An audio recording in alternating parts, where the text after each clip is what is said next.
Bueno, entonces continuamos con las sesiones de oftalmología general del día de hoy con el desprendimiento de retina. Mi nombre es Paul Vélez Taborda, yo soy residente de primer año de oftalmología de la Pontificia Universidad Javeriana sede Cali. Entonces, el contenido que les ofrezco para esta noche es hablar un poco de la introducción, anatomía de la retina periférica específicamente, hablar de las degeneraciones retinianas periféricas que son inocuas, las definiciones, las lesiones periféricas que sí predisponen al desprendimiento de retina, hablar un poco del desprendimiento del vítreo posterior, las roturas retinianas y finalmente hablaremos entonces de los diferentes tipos de desprendimientos. Entonces, hablemos un poco acerca de la anatomía de la retina periférica. Para entender un poco los desprendimientos de retina es importante reconocer cientos puntos específicos de la anatomía. Entre ellos, uno es la pars plana. Entonces, la pars plana, entonces el cuerpo ciliar comienza 1 milímetro por detrás del limbo y se extiende posteriormente unos 6 milímetros. Entonces, los 2 milímetros anteriores van a formar la pars plicata, que es la que observamos en el gráfico, y los otros 4 milímetros de esos 6 milímetros posteriores van a conformar la pars plana. Entonces, para no poner en peligro ni el cristalino ni la retina, es la localización óptima de una incisión quirúrgica, que lo vamos a ver más adelante, pero es como un abrebocas, o inclusive una inyección intravitro, que se debe entonces poner a través de pars plana, 4 y 3,5 milímetros por detrás del limbo, dependiendo si estamos enfrentándonos pues a un ojo fágico o pseudofágico. Otro componente importante es la hora serrata, que básicamente es la unión entre la retina y el cuerpo ciliar. Entonces, normalmente vamos a encontrar entonces en la hora serrata algunos detalles anatómicos, como son los procesos dentados, que son extensiones triangulares, que son las que observamos allí, que van a estar sobre la retina, sobre la pars plana. Son más pronunciados en el lado nasal de la retina y muestran marcadas variaciones en su forma. Y también vamos a encontrar las bahías de la hora, que son los bordes que están festonados del epitelio de pars plana entre esos procesos dentados que ya mencionamos. Ahora hay unos variantes normales que vamos a encontrar en la hora serrata. Entre ellos encontramos entonces los pliegues meridionales, como el que observamos aquí en la A, que son pequeños pliegues radiales de tejido retiniano engrosado alineado con los procesos dentados. Entonces observemos aquí cómo están los procesos dentados y nos encontramos con un pliegue meridional. El pliegue meridional es importante que sepamos que se puede acompañar ocasionalmente con un pequeño agujero retiniano en su vértice, que es como lo observamos aquí en la imagen número A. Y ese complejo meridional es una configuración en la cual un proceso dentado habitualmente se alinea con un proceso ciliar. Y también podemos encontrar otra variación que son las bahías de la hora serrata. En estos son islotes de pars plana que van a estar rodeados, como lo observamos aquí en la imagen, por retina debido a la unión de dos procesos dentados que están adyacentes y no deberían confundirse con agujeros retinianos. Entonces, miren las características importantes que debemos tener en cuenta allí. También es importante que identifiquemos la base del vitrio, que básicamente es una zona que se encuentra de 3 a 4 milímetros a uno y a otro lado de la hora serrata, como lo vemos acá en esta imagen, que es pues bastante demostrativa. Y en esta pues está la corteza vítrea que se adhiere con fuerza. Entonces, también es una consideración anatómica que debemos tener en cuenta. Digamos, ¿por qué es importante? Y lo vamos a ver, digamos, más adelante, pero también les ofrezco como un adelanto, y es que tras un desprendimiento de vitrio posterior, la hialoides posterior permanece unida a la base del vitrio y los agujeros retinianos preexistentes dentro de la base del vitrio adhería no dan lugar a un desprendimiento de retina. Entonces, eso es como importante conocer esa parte. Ya conociendo esos puntos específicos de la retina periférica en la parte anatómica, podemos hablar entonces de las degeneraciones retinianas periféricas que son inocuas, es decir, aquellas que no dan predisposición a un desprendimiento de retina. Entonces, en este caso vamos a encontrar diferentes degeneraciones retinianas periféricas inocuas, como por ejemplo la degeneración microquística, que es la que vemos en la parte superior derecha de la pantalla. Esta está formada por diminutas vesículas, como las ven acá, con bordes mal definidos sobre un fondo que es blanco o grisáceo, que hace que la retina se vea algo engrosada y menos transparente.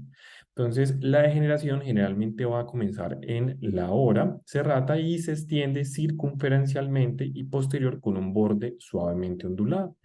Entonces, también podemos encontrar, por ejemplo, la degeneración pavimentosa. Esta se caracteriza por haber parches circunscritos, como lo vemos en la imagen, que pueden ser blancos o que pueden ser amarillentos, diatrofia corioretiniana, que pueden tener bordes pigmentados, como los vemos acá. Están totalmente rodeados por una pigmentación.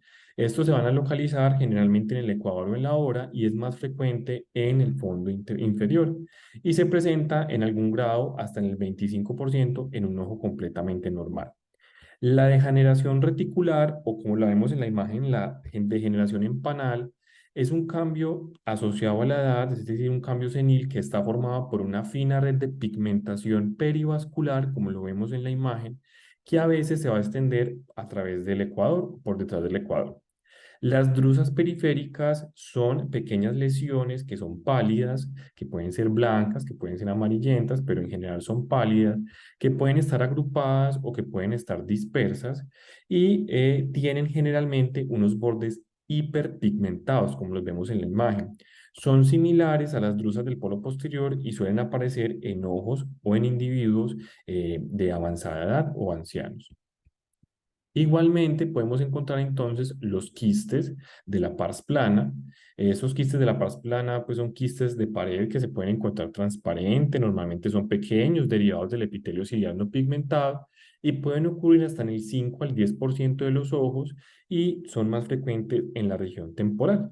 Todas estas lesiones que les acabo de mencionar no predisponen a un desprendimiento de retina, pero debemos tener la capacidad de identificarlos. Aquí en imágenes podemos observar entonces en el B una degeneración pavimentosa en el B, tanto en el B como en el C, de diferentes grados. En el D observamos entonces una degeneración en panal. Miren entonces toda esta cantidad de retículos que podemos observar en todo ese fondo de la retina, esa retina periférica.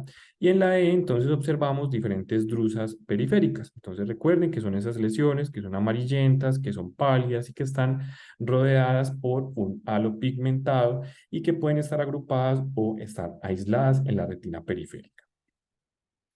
Ahora, conociendo esas lesiones, hablemos un poco entonces de las definiciones para tener en cuenta frente al desprendimiento de retina. Entonces, cuando hablamos de un desprendimiento de retina propiamente dicho, vamos a decir que es la separación entre la retina neurosensorial y el epitelio pigmentario de la retina. Esta separación, es decir, entre la retina neurosensorial y el epitelio pigmentario de la retina, va a dar lugar a una acumulación de líquido subretiniano en ese espacio virtual que se da entre ambas capas. Tenemos entonces diferentes tipos de desprendimientos de retina. Entonces, el desprendimiento regmatógeno básicamente requiere de un defecto de espesor total de la retina neurosensorial que permite que ese líquido derivado del vítreo licuado, que es lo que conocemos como sinquisis, acceda a ese espacio subretiniano. Y se dice que se ha producido un desprendimiento regmatógeno cuando se diferencia de manera de la presencia de un anillo de líquido subretiniano alrededor de una rotura retiniana. Entonces, cuando el líquido se ha extendido más allá de un diámetro papilar del borde de la rotura, podríamos hablar de esa diferencia importante. Hablando específicamente del desprendimiento de retina traccional, la retina neurosensorial se separa del epitelio pigmentario de la retina por contracción de membranas vitreoretinianas en ausencia de una rotura retiniana. Esa es la característica más importante de los traccionales. Con respecto a los desprendimientos de retina exudativos, el líquido subretiniano procede de los vasos de la retina neurosensorial y de la coroides. Y tenemos entonces el desprendimiento combinado, en donde hay una combinación entre el regmatógeno y el traccional, y aparece cuando la tracción desde un área adyacente de proliferación fibrovascular produce una rotura retiniana. Y finalmente tenemos entonces el desprendimiento de retina subclínico, que básicamente designa una rotura que es asintomática, que está rodeada por una cantidad relativamente pequeña de líquido subretiniano y que por definición se va a extender a más de un diámetro papilar del borde de la rotura, pero a menos de 2 diámetros papilares por detrás del ecuador y no suele causar ningún efecto subjetivo del campo visual. Perfecto. Conociendo entonces esto, es importante a partir de ahora definir cuáles son esas lesiones que identificamos en el examen de o en un fondo de ojo, evaluando la retina periférica, cuáles de estos sí pueden predisponer a un desprendimiento de retina. Entonces, el primero del que vamos a hablar es la degeneración en empalizada o como lo vamos a encontrar en la literatura en inglés como degeneración latis. Entonces, la prevalencia está presente en alrededor del 8% de la población. Lo más probable es que aparezca en edades tempranas con una máxima incidencia durante la segunda y la tercera década de la vida y se encuentra más o menos eh, o muy frecuentemente en miopes moderados. Entonces, el riesgo de desprendimiento de retina a lo largo de la vida en una persona que tenga una degeneración latis es de aproximadamente el 1%. Sin embargo, se observa latis en cerca del 40% de los ojos con desprendimiento de retina, que es algo bastante curioso. Y en estos pacientes, el desprendimiento de retina se va a deber principalmente a los desprendimientos de vítreo posteriores prematuros y a los desgarros traccionales. Perfecto. Varias características a tener en cuenta. Entonces, la degeneración en empalizado latis, en la mayoría de los casos, va a ser bilateral, va a ser temporal y va a ser superior. Entonces, esas tres características es importante tenerlas en cuenta. Y vamos a encontrar los siguientes signos. Entonces, lo primero es que van a haber áreas fusiformes de adelgazamiento retiniano situadas habitualmente entre el ecuador y el borde posterior de la base del vitrio. Son típicos los vasos esclerosados que forman una red arborescente de líneas blancas y algunas lesiones pueden asociarse con lesiones en copos de nieve, que son residuos de las células de Müller que están degeneradas. Y a menudo se van a encontrar hiperplasias del EPR en estos pacientes y podemos encontrar asociados a esas degeneraciones latis los agujeros de retina pequeños. Entonces aquí observamos unas imágenes que me parecen bastante demostrativas. En la imagen número A entonces se evidencia en una retinografía de campo amplio un pequeño islote, miren acá, un pequeño islote en empalizada o un pequeño islote en látiz, con una red arborescente de líneas blancas, que es lo que nos está señalando toda esta flecha. En la B encontramos entonces la degeneración latis, pero está asociada a los copos de nieve que mencionábamos previamente. En la C se observa entonces la degeneración latis igualmente, pero esta está asociada a unos cambios pigmentarios importantes, como los vemos aquí a lo largo de toda la degeneración. Y en la D observamos, entonces se observa la misma degeneración en empaladiza o latis, pero se observan entonces esos agujeros que están dentro de la misma degeneración.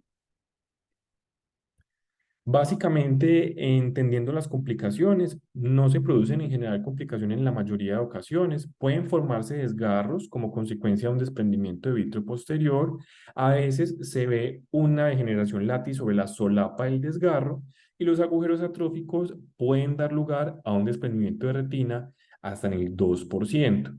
Y este riesgo puede aumentar si tenemos un paciente miope joven con esta característica. Con respecto al tratamiento de este tipo de degeneración, los pacientes asintomáticos con áreas de degeneración en empalizada no es necesario el tratamiento profiláctico, a menos que existan factores de riesgo especiales en donde se deben dar signos de alarma y explicarle al paciente cuáles son esas características por las cuales debería consultar inmediatamente al servicio de urgencias.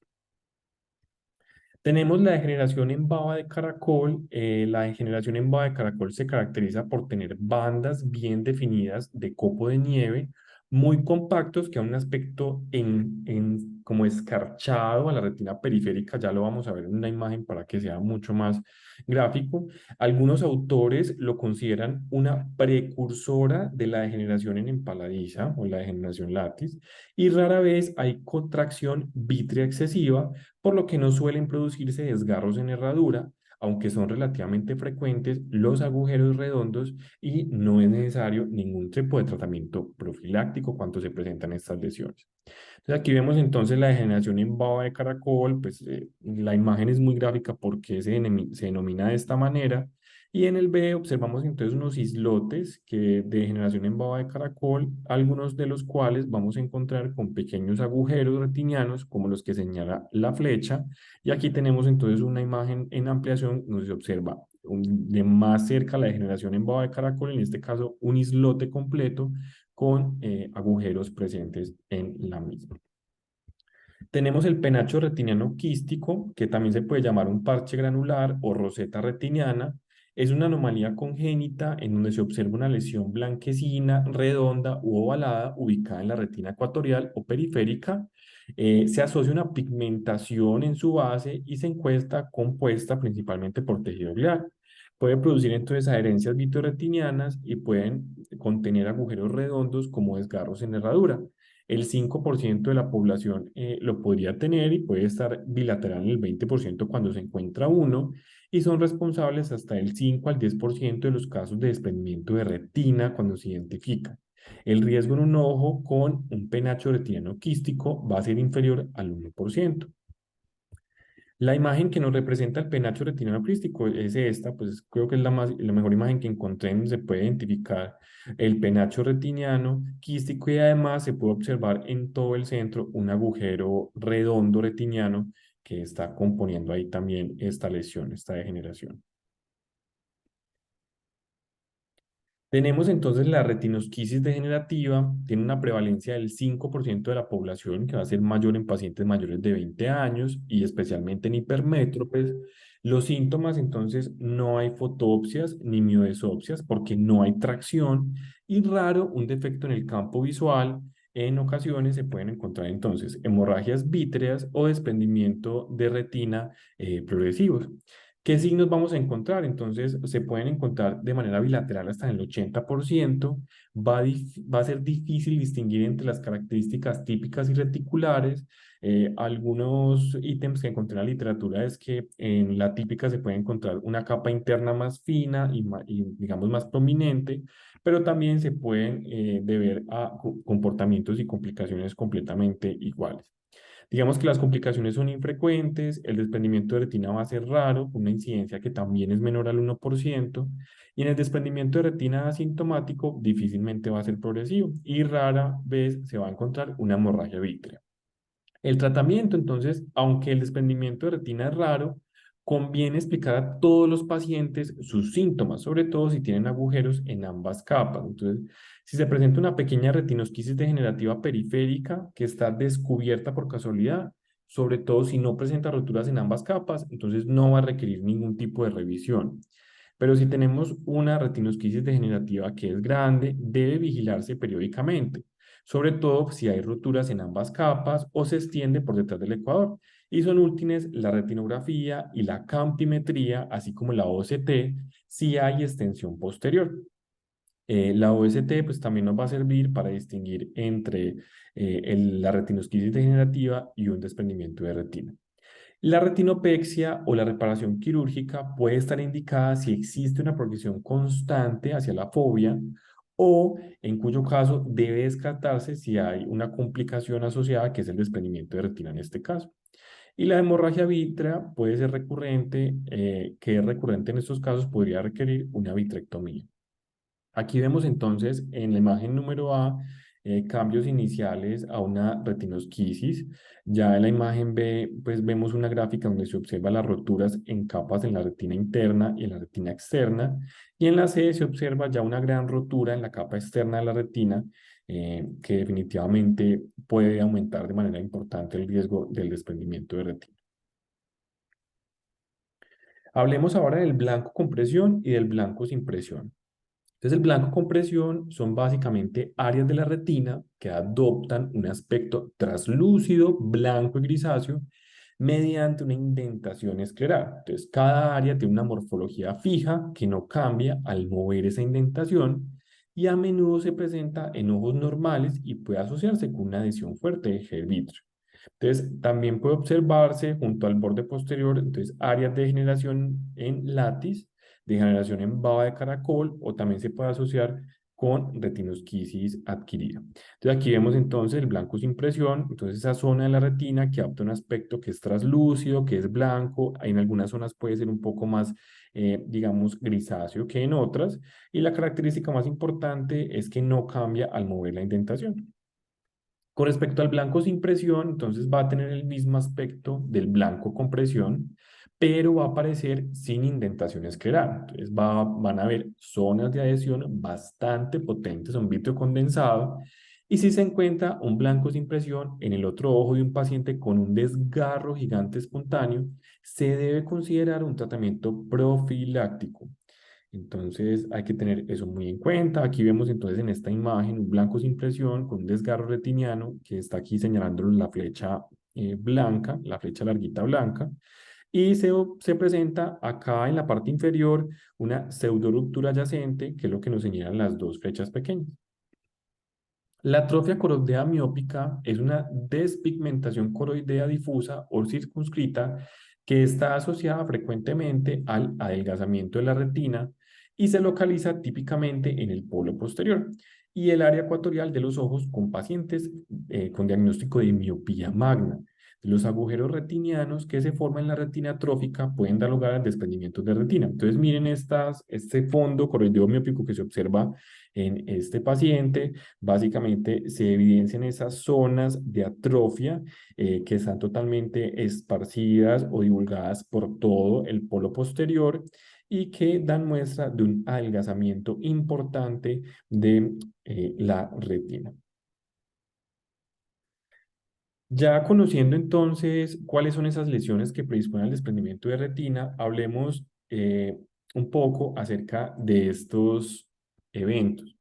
El desprendimiento del vítreo posterior, entonces, consiste en la separación entre el vítreo cortical junto con la membrana hialoidea posterior, que es la que lo delimita, y la retina neurosensorial por detrás de la base del vítreo. Entonces, se da esa separación y este desprendimiento de vítreo posterior se produce por licuefacción del gel vítreo con la edad, que es lo que llamábamos, como les mencionaba, la sinquisis.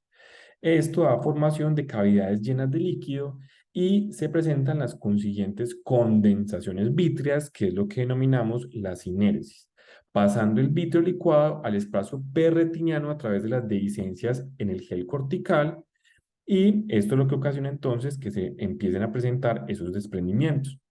La prevalencia del desprendimiento de vítreo posterior aumenta con la edad. Entonces, mientras que menos del 10% de las personas menores de 50 años tienen este fenómeno, su presencia aumentará 2/3 partes en los mayores de 70 años. Y suele ser un fenómeno que es espontáneo, aunque pues, se va a ver favorecido por algunas situaciones. ¿Cuáles situaciones? La cirugía de catarata, los traumatismos, las presencias de uveitis y la fotocoagulación planretiniana también se ha demostrado. Entonces, el desprendimiento hialoideo perifoidal va seguido de esa separación foveal que va a llevar entonces a ese desprendimiento propiamente dicho. Entonces, igualmente es importante tener en cuenta que este proceso puede prolongarse por muchos meses y en general alrededor del 10% de los pacientes que experimentan un desprendimiento del vítreo posterior agudo sintomático tendrán un desgarro retiniano. Entonces puede ser digamos, una cifra muy pequeña o puede ser muy grande de la manera como lo podamos observar teniendo en cuenta pues, lo que conlleva un desgarro retiniano y en presencia de una hemorragia vítrea, es decir, un desprendimiento de vítreo posterior asociado a una hemorragia vítrea, esa proporción va a aumentar hasta en un 60%, que sin duda alguna ya no es una cifra que sea despreciable. Entonces aquí observamos el gráfico A me pareció muy chévere porque nos podemos observar entonces primero la sinquisis, que es la licuefacción de todo ese gel vítreo, y observamos la sinéresis, que es esa condensación que empieza a tener. En el B observamos entonces el desprendimiento propiamente dicho del vítreo posterior, que básicamente es completo. En el C observamos el famoso anillo de Weiss, que es visto por retroiluminación, y en la D podemos ver ese mismo anillo de Weiss, pero lo vemos a través de la biomicroscopía con lámpara de hendidura. Entonces miren que son dos diferentes formas de observar el anillo. ¿Qué síntomas va a presentar nuestros pacientes? Entonces, básicamente estos síntomas pueden ser muy variables y van a, digamos, a ser diversos entre paciente y paciente. Digamos que las fotopsias, es decir, los destellos luminosos, a menudo se describen como relámpagos, como formas de arcos que son provocados por el movimiento de la cabeza, que pueden ser mucho más intensos en la penumbra y casi siempre los van a ver con la periferia temporal. Es muy curioso que los pacientes van a empezar como a observarlos de esta manera y que corresponde obviamente con la patología de la enfermedad. No se conoce bien el mecanismo por el cual se producen estas fotopsias, pero podrían depender de esa atracción que se produce sobre la papila óptica y posiblemente en esos sitios de adhesión vitreoretiniana, incluido pues, los desgarros retinianos reales o potenciales. Las miodesopsias o las moscas volantes, entonces, van a ser opacidades vítreas móviles que van a ser más evidentes sobre un fondo que va a estar claro o un fondo iluminado. Los pacientes dicen, cuando veo a la pared blanca, los veo más, o en los consultorios que generalmente tenemos que son paredes blancas, doctor, lo estoy viendo mucho más frecuente en estas paredes del consultorio. Entonces, en este caso, pues, es importante, pues, describirlas. Y la visión borrosa puede haber turbidez, entonces esta puede ser difusa, puede ser leve o puede ser importante, debido, pues, a una hemorragia dispersa en el gel vítreo, con la consiguiente reducción variable de la agudeza visual. Entonces, el sangrado puede proceder de un vaso retiniano desgarrado o de un sitio, una ruptura retiniana. También puede haber, pues, borrosidad en estos casos. Con respecto a los signos, es decir, lo que nosotros vamos a encontrar, entonces, a menudo lo vamos a encontrar a través de, el examen de lámpara de hendidura, una membrana translúcida, con pliegues en la zona intermedia de la cavidad vítrea, que será por detrás de, ópticamente transparente. Podemos observar hemorragias que pueden manifestarse con presencia de eritrocitos en el vitro anterior o con colecciones focales que normalmente pueden ser pequeñas dentro del gel, o inclusive se pueden observar perretinianas y adoptan a veces forma de media luna en el borde del desprendimiento del vitro posterior. Entonces, cuando nosotros identificamos estas eritrocitos en vitro anterior, o cuando observamos, pues, estas características, debe hacerse una búsqueda minuciosa de desgarros retinianos, ya que se pueden encontrar entre el 40 y el 90%, sobre todo si hay una gran cantidad, pues, de esta misma. Y tenemos los gránulos de pigmento que a veces se obtienen en el vitro anterior a la exploración de la lámpara de hendidura, que es lo que nosotros denominamos como el signo de Schaffer, o también lo podemos encontrar como el signo de polvo en tabaco en la literatura, cualquiera de esos dos. Entonces, básicamente, pueden ser mayores, más oscuros, menos refringentes que los eritrocitos, como lo hablamos en la hemorragia, y su presencia habla de una muy probable rotura de retina. Entonces, ahí hablamos ya de una sensibilidad hasta el 95% para encontrar una rotura de retina en nuestros pacientes. Hay pruebas complementarias que podríamos utilizar si tenemos dudas. Entre ellas tenemos la ecografía en modo B, donde se pueden observar diferentes grados de desprendimiento del vítreo posterior. Y tenemos entonces la OCT, que puede mostrar la separación entre la cara posterior del vítreo y la retina. Perfecto.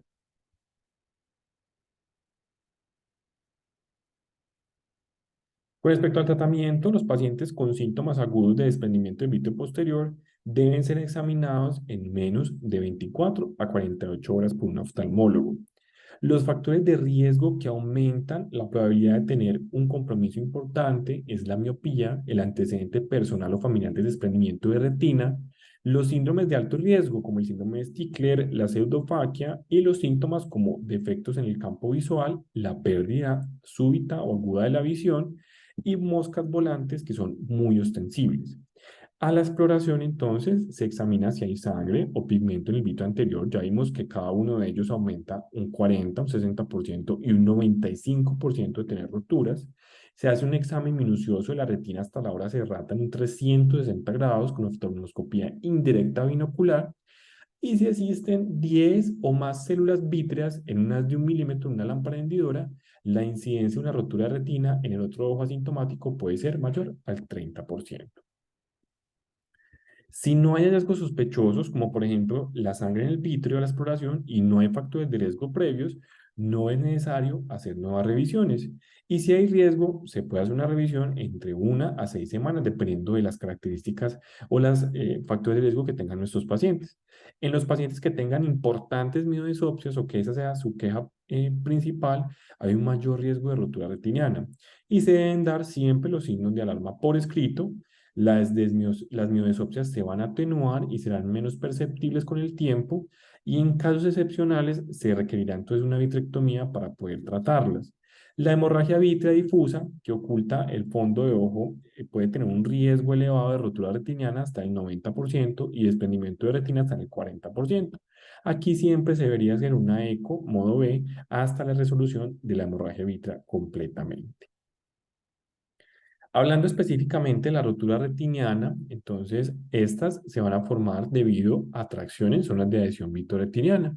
Van a aparecer hasta en el 20% de los ojos con un desprendimiento de vitro posterior sintomático y en presencia de una rotura, el líquido retoidaloideo puede acceder al espacio subretiniano y se encuentran roturas retinianas asintomáticas de algún tipo en cerca del 8% de la población general, que no me parece que sea una cifra despreciable.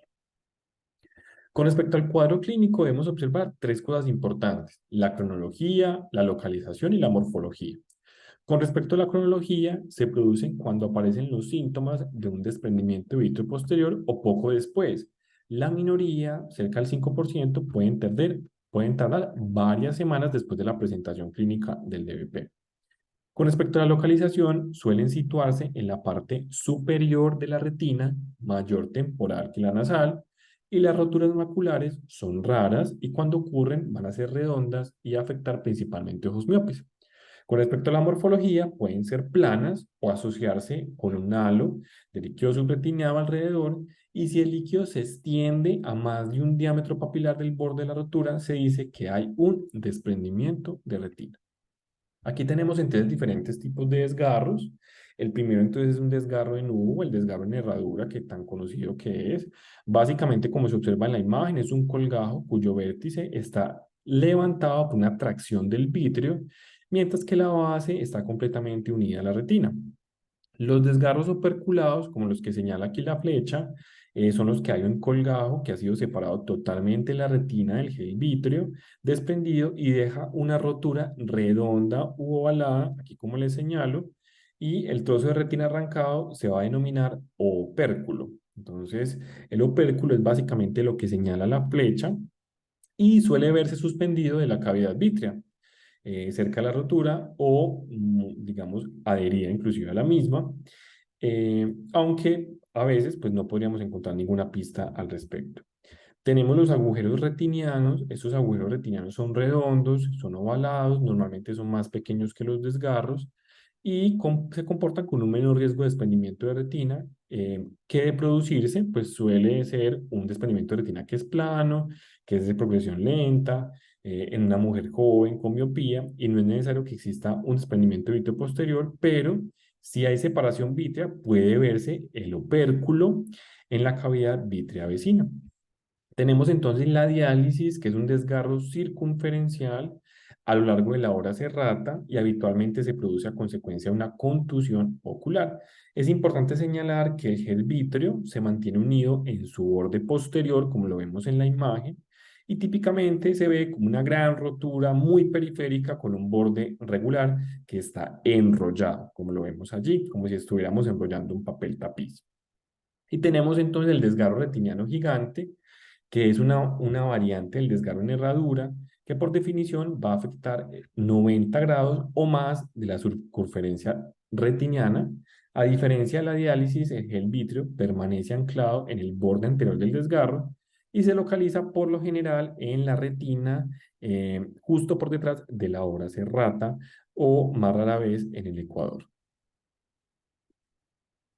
Con respecto al tratamiento, es importante inicialmente identificar si hay factores de riesgo para progresión en desprendimiento de retina. Entonces, antecedente de desprendimiento de retina en el ojo, en el otro ojo, una cirugía previa a catarata, miopía, un familiar con desprendimiento de retina o las enfermedades generales que pueden predisponer, como el síndrome de Marfan, Stickler o el Ehlers-Danlos. La rotura sintomática asociada a un desprendimiento vítreo posterior, mayor riesgo que las asintomáticas, y el tamaño pues también es algo que predispone. Una rotura entre más grande pues mayor riesgo va a tener. Si hay tracción vítrea, vitreoretinal persistente, entonces los desgarros en forma de herradura tienen un mayor riesgo que los agujeros redondos. Con respecto a la localización, los superiores tienen un mayor riesgo de progresar a un desprendimiento de retina y los ecuatoriales tienen más tendencia a progresar que los de la obra. Y la pigmentación también es importante. Entonces, aquellos que tienen pigmentación alrededor de la rotura retiniana indican que hay cronicidad y cierto grado de estabilidad. Entonces, con respecto al tratamiento específicamente, los desgarros en herraduras sintomáticos agudos hasta en el 90% van a dar lugar a un desprendimiento de retina. y el tratamiento va a reducir el riesgo un 5%, entonces debe hacerse de manera urgente. Con respecto a los desgarros operculados asintomáticos, poco riesgo de progresión a desprendimiento de retina, se les da una observación a 2 a 4 semanas, 1 a 3 meses, 12 meses y anualmente. Y con respecto a los desgarros en herradura, que son asintomáticos, el riesgo de progresión del desprendimiento de retina es del 5% y se pueden observar si hay ausencia de factores de riesgo. Las roturas retinianas traumáticas, incluidas las diálisis agudas, siempre deben recibir tratamiento. Y el diagnóstico, el desprendimiento de retina subclínico asintomático, entonces son descubiertos fortuitamente, no siempre progresan, alrededor del 10%, se hacen sintomáticos al cabo de 2 a 3 años. Entonces se debería individualizar si se tratan o no se tratan. Y los agujeros redondos planos, que son asintomáticos, que los que veíamos en la última parte de la presentación, no requiere tratamiento profiláctico y se pueden hacer revisión 1 a 2 años. Con respecto a las técnicas de tratamiento, no voy a andar mucho en ella, pero tenemos la retinopexia con láser. Básicamente, con la lámpara de hendidura se aplica anestesia tópica y estos pacientes con parámetros que son habituales, generalmente una duración a 0,1 segundo, con un diámetro de impacto que puede ser de 200 a 300 o con lente de 3 espejos o de 100 a 200 con una lente panfundoscópica y una potencia inicial de 200. Se hace entonces un rodeamiento de toda la lesión. Idealmente se debe hacer cuidando pues que se compruebe que sí se hace pues como el cubrimiento de toda la lesión, que se rodee, y este pues debería hacerse con 2 líneas de láser como lo vemos en las 3 imágenes.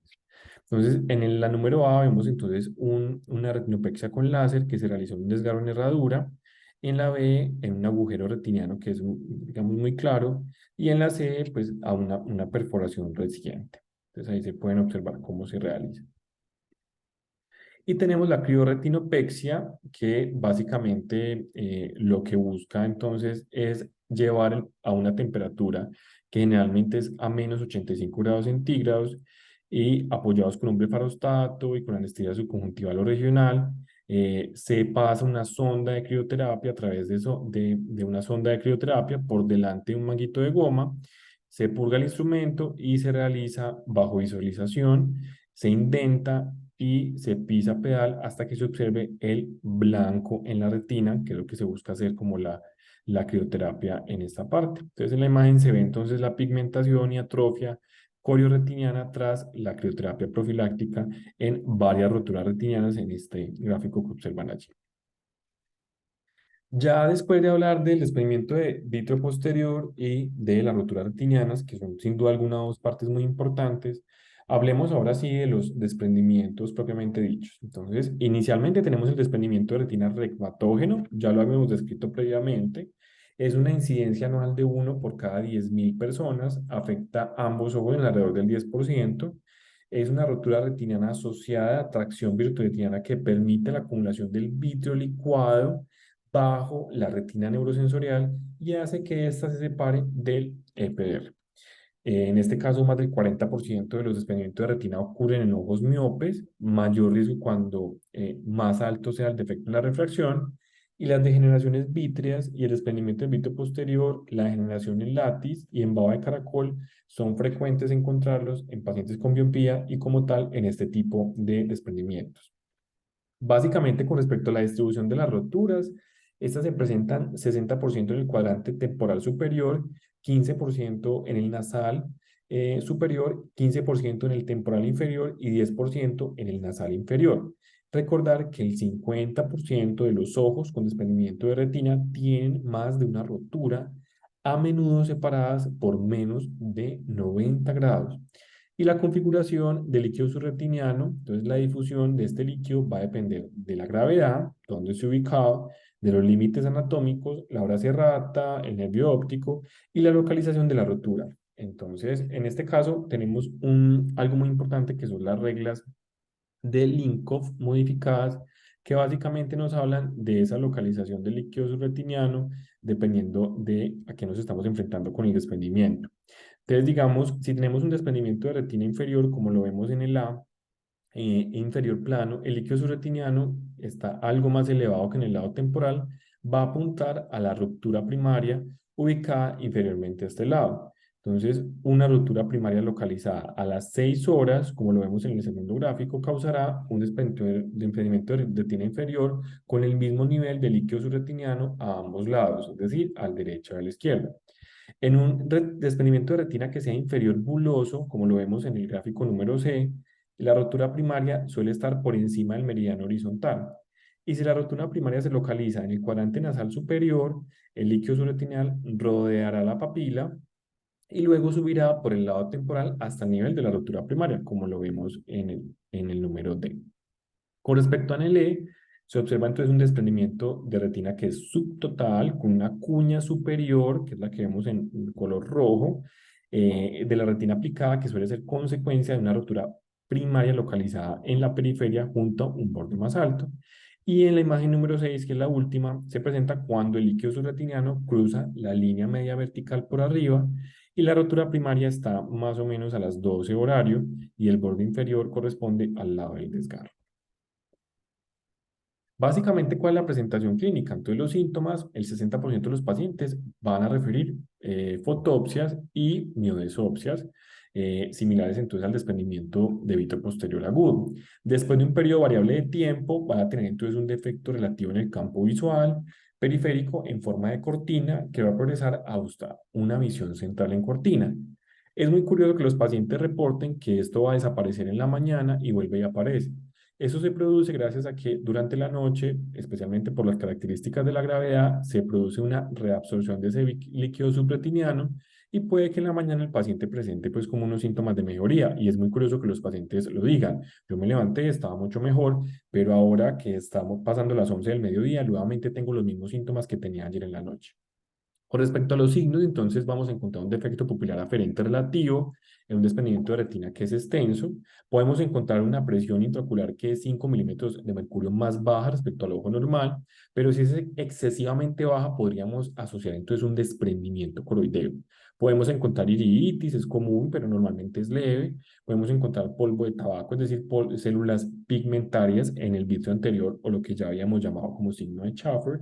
Y tenemos también roturas retinianas asociadas. Aquí se observa entonces ese famoso polvo de tabaco en el vítreo anterior.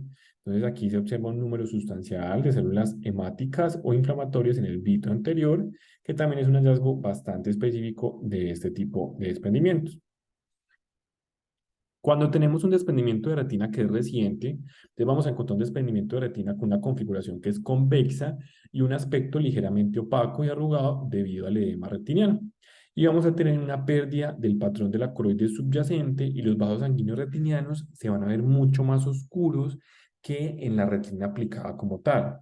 El líquido subretiniano se va a extender hasta la hora serrata, salvo en los raros casos causados por agujeros maculares, en donde ya habíamos hablado que son raros, en los cuales el líquido va a quedar confinado en el polo posterior y podemos encontrar entonces pseudoagujeros maculares debido a la delgadez de la retina foveal y en la eco del modo B podríamos encontrar movilidad de la retina y el vítreo. Aquí tenemos entonces algunas imágenes, en este caso pues en la A tenemos un desprendimiento temporal sin afectación macular, en el B tenemos un desprendimiento que es buloso, que es superior, con un gran desgarro, en el C vemos entonces un típico aspecto arrugado de la retina que está desprendida con importante afectación de la mácula y en el D tenemos entonces un agujero macular que está rodeado por un líquido subretiniano, que el líquido subretiniano es lo que nos está señalando, pues, lo que yo les estoy señalando en este momento y lo que ven las dos flechas blancas, que está rodeando todo el agujero macular, que está poco elevado y está confinado al polo posterior específicamente. Entonces ya enfrentándonos a la parte aguda, pues entonces hablemos del desprendimiento de larga evolución. Entonces en este caso, el adelgazamiento retinal secundario atrofia es un hallazgo que es bastante característico y no debe dar lugar a un, digamos, un diagnóstico erróneo. Pueden formarse quistes interretinianos, el desprendimiento de retino ha estado presente por lo menos por un año en el paciente y tienden a desaparecer después de reaplicar la retina. Y son frecuentes las líneas de demarcación subretiniana, que son las marcas, las famosas marcas de marea alta, que son causadas por la proliferación de células del EPR entre la retina aplicada y desprendida y se presentan más o menos en 3 meses posteriores a que se presente el desprendimiento. y la pigmentación tiende a disminuir con el tiempo. Entonces, aunque presentan lugares de mayor adhesión, no siempre impiden la difusión del líquido subretiniano. Entonces aquí tenemos algunas imágenes. En la imagen número A se observan entonces los quistes retinianos, que recordemos cuál es, digamos, el tiempo de aparición, que es muy importante tenerlo en cuenta. En el B, entonces vemos múltiples quistes en un desprendimiento total crónico, que básicamente en una imagen de aneritra de campo amplio. En el C vemos entonces una ecografía en modo B, en donde se muestra el quiste formado, pues básicamente lo observamos aquí donde les estoy señalando. Y en esta imagen, la última imagen, en la cuarta, vemos una línea de marcación rodeada por líquido subretiniano que está inferior completamente localizado.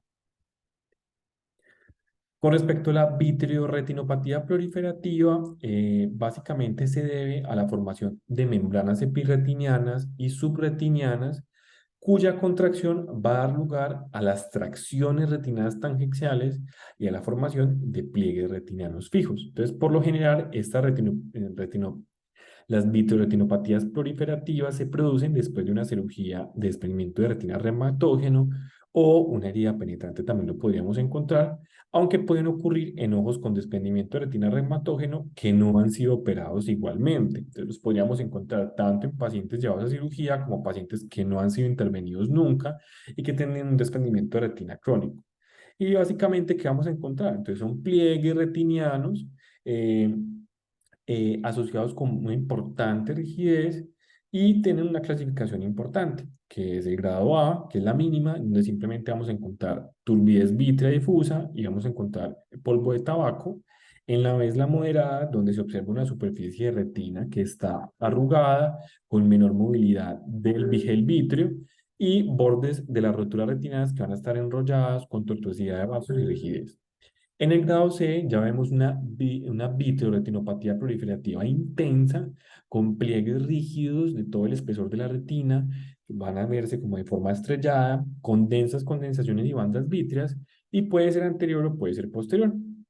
Y la enfermedad avanzada puede verse como una marcada reducción de la movilidad de la retina, con una contracción importante de la retina, con una típica configuración triangular o en embudo. Aquí observamos entonces unas imágenes. En el A vemos entonces pliegues retinianos. Esos pliegues retinianos son precoces en un grado que es B. Recordemos que el B es el grado mínimo. En la imagen número B vemos un grado B en donde se evidencian unos bordes de roturas retinianas que están completamente enrollados. En el C, en la imagen C, observamos entonces un grado C donde se presenta un desgarro completamente temporal superior, que es el que pues, les estoy señalando en este momento.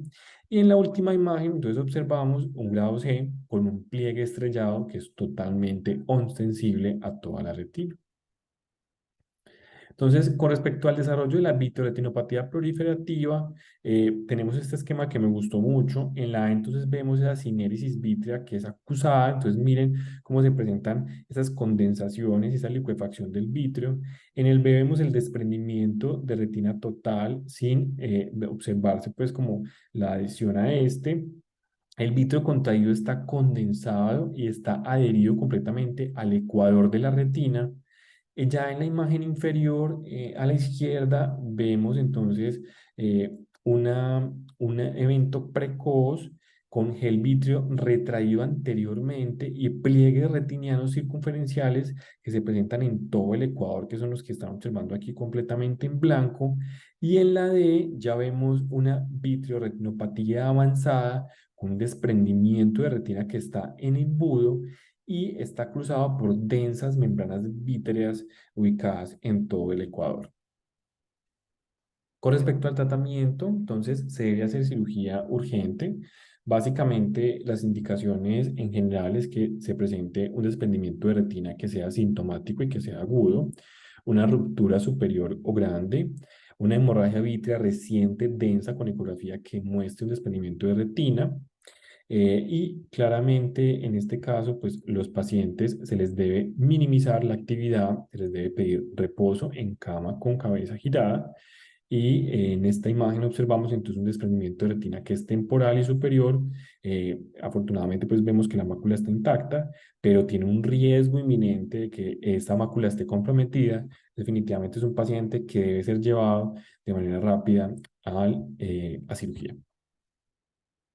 La retinopexia neumática es un procedimiento ambulatorio en el que se utiliza una burbuja de gas intravítreo en conjunto con crioterapia o láser para sellar un roto de la retina y volver a unir la retina sin que se produzca un cerclaje escleral. Entonces, los gases más utilizados es el hexafluoruro de azufre y el perfluoroporano de acción prolongada, y tiene una ventaja de ser un procedimiento relativamente rápido, mínimamente invasivo. Este procedimiento generalmente se reserva para el tratamiento de ese desprendimiento que no es complicado, con una pequeña rotura retiniana o un grupo de roturas que se extienden sobre un área menos de 2 horas del reloj en 2 tercios superiores de la retina periférica. Y aquí vemos los esquemas, entonces, cómo se produce entonces esa burbuja eh, de gas intravítreo apoyado de la crioterapia o el láser para evitar entonces ese cerclaje. Con respecto al cerclaje, entonces a veces denominado cirugía de desprendimiento de retina convencional o externo en proposición del abordaje interno de la vitrectomía pars plana, es un procedimiento quirúrgico en el que se sutura el material sobre la esclerótica, como el que se observa en la número A, y crea una muesca hacia adentro, como se ve en la figura B. Entonces, miren aquí cómo el material impresa en una muesca en la parte escleral. Y en este caso, entonces, se produce un drenaje del líquido subretinal y en que algunos autores prefieren evitar el drenaje externo debido a las posibles complicaciones, como la perforación de la retina o la encarcelación en lugar del drenaje, como se observa pues en la figura B de acá de la imagen de la derecha. Hablando específicamente del desprendimiento de retina traccional, entonces básicamente las principales causas son la retinopatía proliferativa, como la diabética, la retinopatía del prematuro y el traumatismo penetrante del segmento posterior, no lo podemos dejar de lado. Con respecto a la patogénesis del desprendimiento traccional, por patología diabética hay una contracción progresiva de las membranas fibrovasculares sobre grandes áreas de adhesión bicorretiniana, y a diferencia del desprendimiento del vítreo posterior agudo en los ojos con desprendimiento de retina reumatógeno, el desprendimiento del vítreo posterior en ojos diabéticos es gradual y con frecuencia incompleta. Y se cree que es causada por la fuga de constituyentes del plasma hacia el vítreo desde la adherencia fibrovascular a la superficie vítrea posterior. Entonces, como no hay fuentes de adherencias en el vítreo cortical a estas áreas de proliferación fibrovascular, ese desprendimiento del vítreo posterior suele ser incompleto. En el raro caso de un desprendimiento de vítreo posterior completo posterior, los nuevos vasos sanguíneos evolucionan y no se desarrolla el desprendimiento de retina. Aquí vemos entonces una imagen donde se observa ese desprendimiento traccional asociado entonces con ese andamiaje anteroposterior. Con respecto al diagnóstico, entonces, los pacientes se van a quejar entonces de fotopsias y mioesopsias que suelen estar ausentes por esa tracción vitreoretiniana que se desarrolla de manera insidiosa y no se asocia con el desprendimiento de vítreo posterior agudo. Entonces, es un criterio muy importante a tener en cuenta. Se puede observar un defecto de campo visual que suele progresar lentamente y puede permanecer durante meses, inclusive años. Muchas veces el paciente ni siquiera los nota. Y aquí el desprendimiento de retina, entonces, tiene una configuración cóncava, como lo vemos allí. El líquido subretiniano es menos profundo que el desprendimiento de retina reumatógeno y rara vez se va a extender hasta la hora serrata, y la mayor elevación de la retina ocurre en los sitios de adhesión vitreoretiniana. Entonces, si un desprendimiento por tracción desarrolla una ruptura, asume las características de un desprendimiento de retina reumatógeno y va a progresar rápidamente a un desprendimiento de retina de tracción reumatógeno combinado. Y si se realiza una ecografía, pues se puede observar un desprendimiento de vítreo posterior incompleto y una retina relativamente inmóvil. Con respecto al desprendimiento de retina exudativo, entonces este se va a caracterizar por una acumulación en ausencia de roturas o tracción retinianas, ese líquido subretinal se va a acumular y puede ocurrir en una variedad de enfermedades vasculares, inflamatorias, neoplásicas inclusive, que involucran la retina. Entonces allí se observa entonces que ese líquido que se va a acumular y se filtra fuera de los vasos y se va a acumular importantemente debajo de la retina. Entonces, mientras el EPR pueda compensar bombeando el líquido que se escapa a la circulación coroidea, no se va a producir ningún desprendimiento, pero cuando ese mecanismo se daña, es decir, cuando el EPR pierde esa capacidad para bombear el líquido, esta se empieza, digamos, a acumular, empieza a funcionar de una manera normal, se acumula el líquido en ese espacio subretiniano y se produce ese desprendimiento. Entonces, las causas son múltiples, entre ellos los tumores coroideos, como por ejemplo los melanomas, los hemangiomas, las metástasis. Es muy importante considerar el desprendimiento de retina exudativo. Está causado por un tumor intraocular hasta que se demuestre lo contrario. Y la inflamación, como la enfermedad de Arada y la escleritis posterior, la corioretinopatía serosa central ampollosa va a ser una causa bastante rara. Y las causas iatrogénicas van a incluir la cirugía de desprendimiento de retina y la fotocoagulación panretiniana. La neovascularización coroidea que puede filtrarse y dar lugar a una extensa acumulación de retina, de líquido subretiniano en el polo posterior. Y la coroidopatía hipertensiva puede ocurrir en la toxemia del embarazo, y es una causa muy rara. Y también, pues no podemos olvidar que siempre va a estar la causa idiopática, básicamente, que podría ocurrir por cualquier razón, como por ejemplo en el síndrome de Rame-Weber.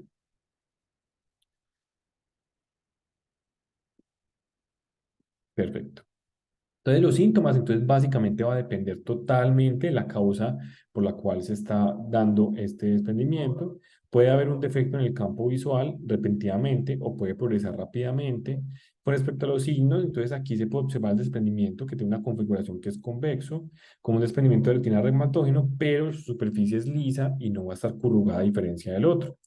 Y la retina desprendida es muy móvil y exhibe el fenómeno de fluido cambiante, que es el que reportan los pacientes, en el cual ese líquido subretinal desprende del área de la retina debajo del cual se acumula.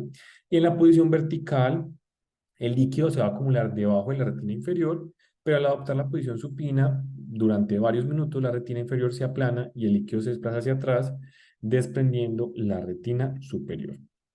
Entonces, la causa del desprendimiento de retina, como un tumor coroideo, como el de la imagen que tenemos acá, pues puede ser evidente cuando se examina el fondo de ojo o cuando se realiza, por ejemplo, una ecografía modo B-scan, o el paciente puede tener una enfermedad sistémica asociada responsable del desprendimiento de retina que se debe causar. Entonces, aquí básicamente, como les mencionaba, tenemos un desprendimiento de retina exudativo, en este caso por un melanoma coroideo. Las manchas de leopardo, que consisten en áreas dispersas de acumulación de pigmentos subretinianos, se pueden ver después de que se dé un desprendimiento que se haya aplanado. Y con respecto al manejo digamos, de este desprendimiento, el tratamiento, pues va a depender de la causa totalmente. Algunos casos se resuelve espontáneamente, si de pronto se resuelve la causa completamente, mientras que otros se tratan con corticoides sistémicos, por ejemplo, si tenemos una enfermedad de Arada o una escleritis posterior, y en algunos casos, como en la corioretinopatía serosa central ampollosa, la fuga del epitelio pigmentar de la retina se puede sellar mediante la fotocoagulación láser. Y esta es una imagen pues bastante gráfica e ilustrativa donde se observa esa acumulación de pigmento subretiniano que se ve después del desprendimiento, que es lo que llamamos las manchas de leopardo. Entonces aquí pues finalizo con la presentación. Espero pues, que haya sido clara para todos a pesar de la longitud de la misma. Muy buena la presentación, estuvo muy completa y a mí me pareció muy clara. No sé si queda alguna pregunta, alguna duda. A mí me pareció muy clara la presentación, la verdad. Muy buena, Paul, gracias. Muchas gracias. De acuerdo, sin preguntas, muchas gracias.